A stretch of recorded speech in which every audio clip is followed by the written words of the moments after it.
ಹತ್ತು ಬಿಟ್ಟು ಒಂದು ಸೇರಿ ಹೋಗ್ತು.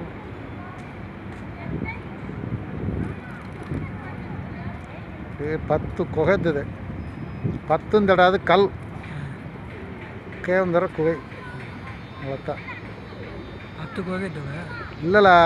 ಪತ್ತೊಂದೆಡ್ರೆ ಮಲೆಯಲ್ಲಿ ಬಂದು ಕಲ್ಲುಂದಿಲ್ಲ ಅರ್ಥ.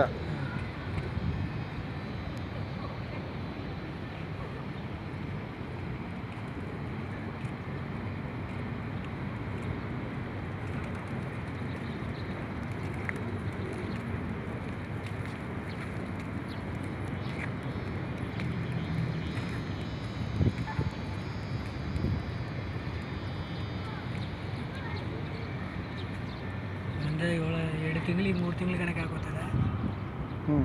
ಈಗ ತಂದೆ ಬರ್ಬೇಕಾಯ್ತದೆ. ಅದು ತಲಕೊಂಡು ಕರ್ಸಕ್ಕೆ ಹೋಗ್ಬೇಕ್ರಿ ನಾಳೆ. ತಲಕೊಂಡು ಕರ್ಸಕ್ಕೆ ಹೋಗ್ಬೇಕ್ರಿ ನಾಳೆ.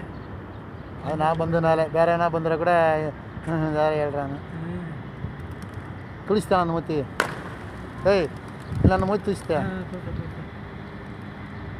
ಓಕೆ.